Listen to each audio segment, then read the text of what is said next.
Good evening, students. Class 7, Social Science, Chapter 4, The Mughal Empire, Video 9. In this video, we will study about Shah Jahan, who ruled from 1628 to 1658.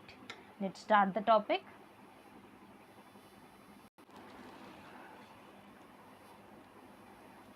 After the death of Jahangir, हमने बेटा पहले नाम पढ़ा था Khurram. Here is the name. एक second. Noor Jahan और जहांगीर के जो बेटे थे प्रिंस खुर्रम, उनको राजा बनाया गया. और हमने लास्ट में ही पढ़ा कि उनकी वाइफ ने आगे कंटिन्यू करने से मना कर दिया और उनके बेटे ने उनको सक्सीड किया राजा बनने के लिए. And after the death of Jahangir, Shahjahan ascended, यानी कि जो उनके वारिस जो थे वो कौन बने थ्रोन के 1628 में, जहांगीर के बेटे Shahjahan. And rule for the next 30 decades, यानी कि डिकेड बेटा 10 ईयर्स का होता है, तो 30 डिकेड्स या 30 ईयर्स तक उन्होंने काम किया. 3 डिकेड्स, तो 3 multiply by 10, 30. The main source of restruct, उनका जो मेन इंफॉर्मेशन हमें मिलता है तो वो क्या करते थे, उनको ना कंस्ट्रक्शन का काम ज़्यादा अच्छा लगता था. और वो चीज़ें ना बिल्डिंग्स या मॉन्यूमेंट्स वगैरह जितने भी बने दिल्ली में या फिर हम जो दिल्ली के आसपास के इलाके में देखते हैं वो सारे के सारे शाहजहां के टाइम पीरियड तक, ज़्यादातर वो उनके टाइम पीरियड के बनाए हुए हैं. And the main sources to reconstruct the history of Shahjahan include the Padshahnama by Abul Hamid Lahori. बेटा ये किताब का नाम है जिसको किसने लिखा है, अब्दुल हामिद लोहरी ने लिखा है. And foreign accounts by Bernier Manucci and Tavernier. ये बेटा सब राइटर्स के नेम हैं जिन्होंने उनके जो हिस्टोरिकल जो मॉन्यूमेंट्स वगैरह जो भी उन्होंने काम किया हिस्ट्री में वो सारा का सारा पदशाहनामा में लिखा है. और जो उनका फॉरेन अकाउंट है, यानी कि जो दूसरे आसपास के राजाओं के उनके साथ जो रिलेशंस थे वो सारे के सारे इन थिंकर्स ने लिखे हैं. Next is Shahjahan's rule was known to be the period of peace and prosperity. Peace मतलब शांति, प्रॉस्पेरिटी का मतलब होता है कि इकोनॉमिक सिचुएशंस का सुधरना, ठीक है, या आप ये कहते हो कि किसी के रहने में, काम करने के तरीके में सुधार आना, कुछ अच्छा होना. प्रॉस्पेरिटी का मतलब है कुछ अच्छा होना. तो शाहजहां का एक ऐसा टाइम पीरियड जो जिसके लिए जाना जाता है कि बहुत ज़्यादा लग्जरियस चीज़ें होने लगी शाहजहां के टाइम पीरियड में, या फिर वो एक लग्जरी लाइफ जीते रहे. He expanded the Mughal territories by conquering Ahmedabad in Gujarat. Conquering मतलब winning. Shahjahan was successful in making the ruler of Bijapur and Golconda. बेटा ये दोनों जगहों के प्लीज़ आप स्टेट के नेम नोट कर लें. बाईजापुर बेटा कर्नाटका में है आज के टाइम पीरियड पर, और गुलचौंडा जो है तेलंगाना में है.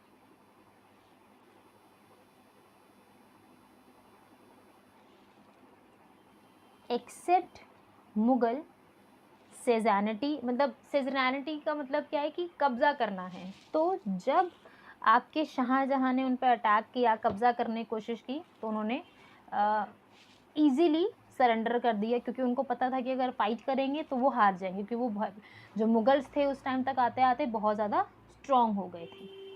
And these long years of peace and stability facilitated the growth of trade. और जब किसी भी राजा के टाइम पीरियड पर लड़ाइयाँ कम हो रही हो, शांति से सारा काम चल रहा हो, लोग आपसे बहुत ज़्यादा कोऑपरेट कर रहे हो, तो क्या होता है कि आपका ध्यान वॉर की सिचुएशन से जब हट जाता है तो आप इकोनॉमिक एक्टिविटीज़ में ज़्यादा इन्वॉल्व हो जाते हो और ट्रेड ज़्यादा होना शुरू होता है. जब ट्रेड होगा, बिजनेस होगा, तो मनी आएगा आपके पास, और मनी आपके रीजन में और ज़्यादा फैसिलिटीज़ या प्रॉस्पेरिटी लेकर आएगा. लाइक हिज फादर शाहजहां, यानी किसके बेटे हैं ये जहांगीर के बेटे हैं, also encourage the European settlers to carry out trading activities. और जो यूरोप से लोग आके ट्रेड करना चाह रहे थे उनको भी अलाउ किया गया, ठीक है, कहाँ क्या करने के लिए, ट्रेड करने के लिए, कहाँ पर, इंडिया में। Next, however he kept a close watch on them, पर फिर भी वो पूरा ध्यान रखते थे कि भाई वो क्या कर रहे हैं, तो गलत एक्टिविटीज़ तो नहीं कर रहे हैं। And did not hesitate to crush the Portuguese बेटा जिस तरीके से ब्रिटिशर्स आए थे उसी तरीके से बेटा पोर्चुगीज़ भी लोग हैं जो कि इंडिया में आए ट्रेड करने के लिए। और ऑफ हुगली बेटा एक रिवर का नाम है जो कि वेस्ट बंगाल के थ्रू फ्लो करती है, उस रीजन से उन्होंने एंटर किया।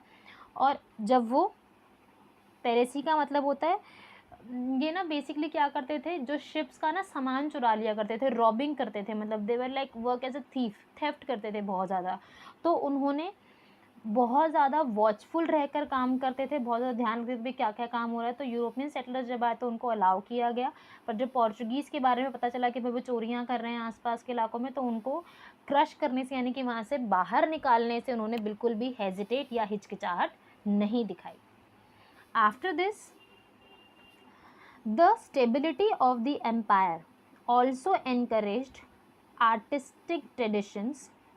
अब जब एम्पायर में स्टेबिलिटी है, जैसे मैंने आपको कहा कि जब वॉर लाइक सिचुएशंस नहीं बनती तो गवर्नमेंट या जो रूलर है वो और ज़्यादा अच्छे काम या इकोनॉमिक एक्टिविटीज़ में ज़्यादा इन्वॉल्व होते हैं, तो वही एक्टिविटीज़ ज़्यादा होने लगी।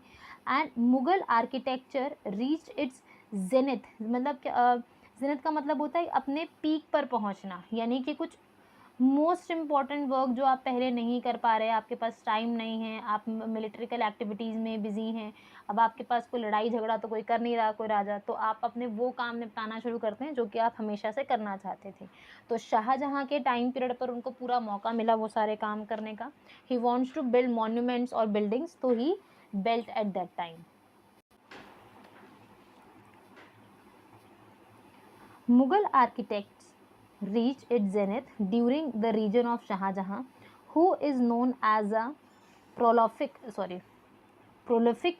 prolific का मतलब होता है फ्रूटफुल बेसिकली ये मान के चल के जो कि बहुत ज़्यादा अच्छा काम करने वाले हों या फिर उतना खुशी से सब कुछ बनाने वाले लोग हों, जो कि मतलब जो चाहते हैं वो कर रहे हैं, ठीक है, और उसके रिजल्ट भी बहुत अच्छे आ रहे हैं। And the most famous monument build during the जो रीजन है शाहजहाँ का उस टाइम पीरियड में जो सबसे फेमस मॉन्यूमेंट बनाया गया वो कौन सा था, आपका ताजमहल, कहाँ पर, आगरा में। तो who build that one, Shahjahan build that one. In 1639 Shahjahan shifted his capital to Delhi and made a new city Shahjahanabad. बेटा शाहजहाँ की जो कैपिटल थी पहले आगरा थी, और 1639 में उन्होंने अपनी कैपिटल शिफ्ट करके आगरा से दिल्ली ले आए, और दिल्ली का नाम उन्होंने चेंज करके शाहजहानाबाद कर दिया। ठीक है, ये चीज़ प्लीज़ आप याद रखेंगे, पहले कैपिटल आगरा थी, बाद में दिल्ली की गई और दिल्ली को नया नाम दिया गया Shahjahanabad. With in the city the massive red fort, Jama Masjid, ये किसने बनाया, ताजमहल किसने बनाया, शाहजहाँ ने बनाया।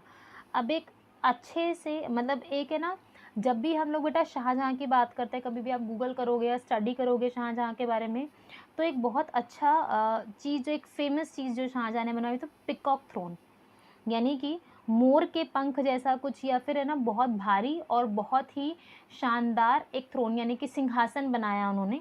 ठीक है, जिसमें अराउंड अगर आप देखो तो 1200 किलो के अराउंड, ठीक है, सोना लगा हुआ था, अलग अलग चीज़ों से कारीगरी की गई थी जो देखने में ही बहुत सुंदर लगता था, जिसे बनने में भी अराउंड कम से कम 7 ईयर्स लग गए, इतना शानदार उन्होंने बनाया।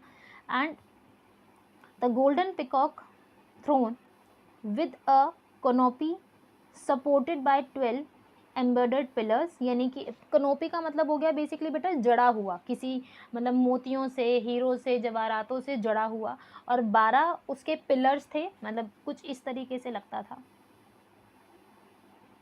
बीच में आपके पास यहाँ पर बैठने की जगह है, यहाँ पर यू कैन सिट है, ठीक है, और आसपास है ना ऐसे पिलर्स हैं सुंदर सुंदर से, ऐसे 12 पिलर्स रहे और सामने से पूरा व्यू ऐसे सुंदर सा दिखता था, तो इट वॉज वेरी ब्यूटिफुल। ठीक है, each pillar bore 2 gem studded peacocks, मतलब बेसिकली हर एक जो पिलर है वो बहुत खूबसूरती से तराशा गया या बहुत खूबसूरती से जड़ा गया canopy, and it was taken to Persia by Nadir Shah. और बेटा जब शाहजहाँ के टाइम पीरियड तक वो रहा, आगे भी कई सालों तक रहा, औरंगज़ेब जो उनके बेटे रहे उस टाइम पीरियड पे रहा, पर बहुत बाद में नादिर शाह एक राजा जो कि पर्शिया से थे, उन्होंने अटैक किया इंडिया पे और वो सिंहासन पर्शिया ले गए अपने साथ और वहाँ जाकर उसको स्पॉइल मतलब तोड़ दिया basically. And the cultural glory of the शाहजहाँ's era had its darker sides too। अब ऑब्वियसली हमने क्या पढ़ा कि शाहजहाँ का जो टाइम पीरियड है वो बहुत ज़्यादा पीसफुल है, स्टेबिलिटी है, इकोनॉमिक डेवलपमेंट हो रहा है, राजा मॉन्यूमेंट्स बनवा रहे हैं सुंदर सुंदर, ठीक है, उसमें बहुत ज़्यादा पैसा खर्च हो रहा है। अब राजा पैसा कहाँ से लाएगा? जनता से लाएगा। अब जनता पैसा कहाँ से देगी? भाई खेती बाड़ी करेगी, जो उगेगा जो बिकेगा उसका पैसा देगी या फिर अनाज वगैरह देगी। पर अब जब राजा के इतने बड़े बड़े शौक हैं, उसे थ्रोन बनवाना है सोने का जिसमें 1200 किलो सोना लगा है, ठीक है, सुंदर सुंदर उसे मॉन्यूमेंट्स बनवाने हैं, ताजमहल, लाल किला, जामा मस्जिद जैसे, तो उसके लिए पैसा कहाँ से आएगा? ऑब्वियसली जो टैक्स लोग पे कर रहे हैं वहीं से आएगा। तो द ओवर एक्सपेंडिचर, जो ज़्यादा खर्चा हो रहा है on the architecture and strained the royal treasury. अब सारा का खजाना तो ख़त्म हो गया, पैसा और चाहिए, ठीक है। अब कंपेंशनेट करने जाने लगा कि भाई हमें जो लग्जीरियस टेस्ट है वो तो हम छोड़, में राजा तो राजा की तरह रहेगा, तो वो तो कहीं कॉम्प्रोमाइज़ करने को तैयार नहीं हो रहे। उन्होंने क्या किया, शाहजहाँ ने टैक्सेस बढ़ाने स्टार्ट कर दिए, क्योंकि ज़्यादा टैक्स लोगे ज़्यादा पैसा आएगा, ज़्यादा अच्छी लग्जीरियस लाइफ जी पाओगे और मॉन्यूमेंट्स के अंदर खर्चा किया जा सकेगा, जिससे पीजेंट्स, ये छोटे किसान थे, उनके ऊपर बर्डन या बोझ बढ़ता चला गया।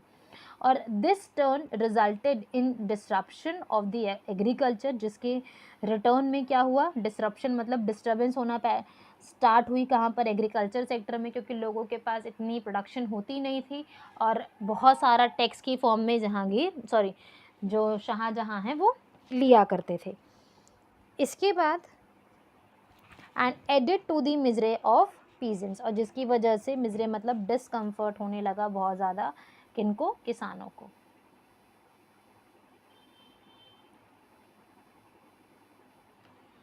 तो एक बहुत अच्छे राजा के तौर पर पॉलिसी सेम चलाने वाले अपने फादर की तरह जहांगीर और अपने दादा अकबर की तरह, और एक लग्जीरियस लाइफ जीने वाले राजा के बारे में हमने पढ़ा, शाहजहाँ के बारे में। नेक्स्ट वीडियो में बेटा हम लोग औरंगज़ेब के बारे में पढ़ेंगे।